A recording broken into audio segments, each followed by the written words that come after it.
8월 24일 월요일 성령 충만한 하루를 위한 듣는 묵상. 오늘의 본문은 고린도후서 6장 16절로 18절까지의 말씀입니다. 하나님의 성전과 우상이 어찌 일치가 되리요? 우리는 살아계신 하나님의 성전이라.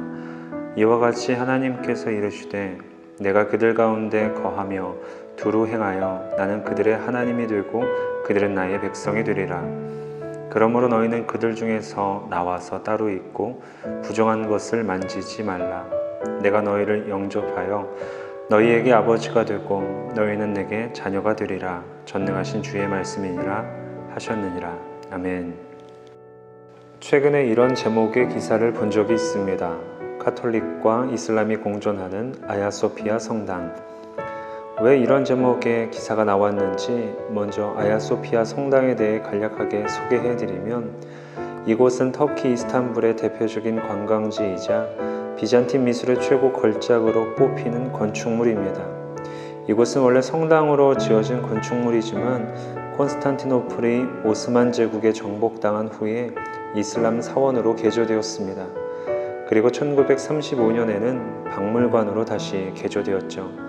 그런데 이곳이 지난 7월부터 다시 이슬람 사원인 모스크로 용도가 전환되었습니다. 그래서 이름도 아야소피아 성당이 아니라 아야소피아 이케바르카미로 개명되었습니다. 이 소식을 전하면서 제목을 카톨릭과 이슬람이 공존하는 공간이라고 이름을 붙인 것입니다. 물론 이렇게 건물의 용도가 계속해서 바뀌게 되는 이유는 다른 것이 아니라 정치, 경제, 사회적인 문제들을 고려한 권력의 결정에 의한 것이었습니다. 그렇다고 해서 이렇게 용도가 바뀔 때마다 그 공간의 주인이 바뀌는 것일까요? 이 질문에 대한 대답은 오늘 사도 바울의 편지에서 찾을 수 있습니다. 바울은 먼저 하나님의 성전과 우상이 결코 일치될 수 없다는 명백한 사실을 지적한 데 이어서 이사야의 글을 인용해 우리는 살아계신 하나님의 성전, 즉 교회라고 선포합니다.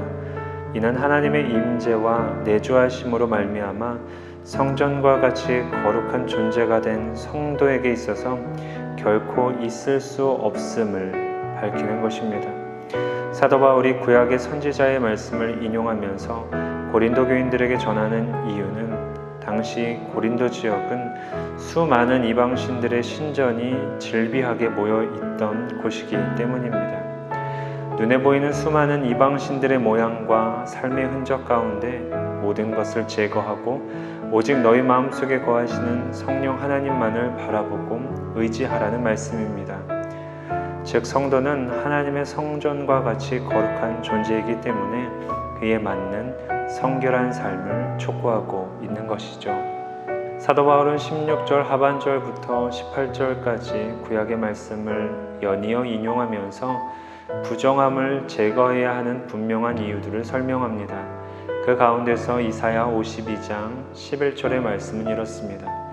너희는 떠날지어다 떠날지어다 거기서 나오고 부정한 것을 만지지 말지어다 그 가운데서 나올지어다 여호와의 기구를 매는 자들이여 스스로 정결하게 할지어다.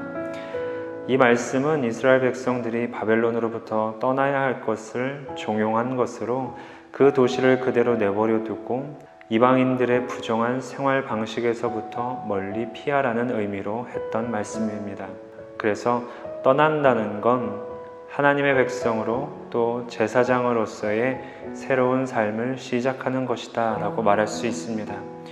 이 말씀은 바벨론에서 해방될 이스라엘 자손들에게만 요구되는 것이 아니라 이 편지를 받는 고린도 사람들, 그리고 지금 이 편지를 읽고 있는 우리들에게도 동일하게 요구됩니다. 우리는 예수 그리스도를 통해 구원을 얻게 된 하나님의 백성입니다. 아울러 왕같은 제사장의 신분으로 승격된 자들입니다. 이런 고귀한 신분을 가진 그리스도인은 세상과 타협할 수도 없고 그들과 공존할 수도 없으며 함께할 수도 없습니다. 우리는 구별되어서 어둠 가운데서도 그것을 이길 빛이 되는 존재들이며 그렇기에 주변을 밝힐 수 있어야 하는 것입니다. 이것이 이 땅에 사는 그리스도인으로서의 과제입니다. 사랑하는 신광의 성도 여러분, 지난 주말 동안 코로나의 위협으로부터 안전하셨나요? 우리 모두가 방역 수칙을 잘 지켜서 질병의 위험으로부터 벗어나 고비를 넘겨야 할 때입니다. 뿐만 아니라 우리의 신앙을 다시 한번 점검해 봐야 합니다. 그리스도인으로서 다른 사람들에게 피해를 주지 않는 건 기본 중에 기본이 되어야 합니다.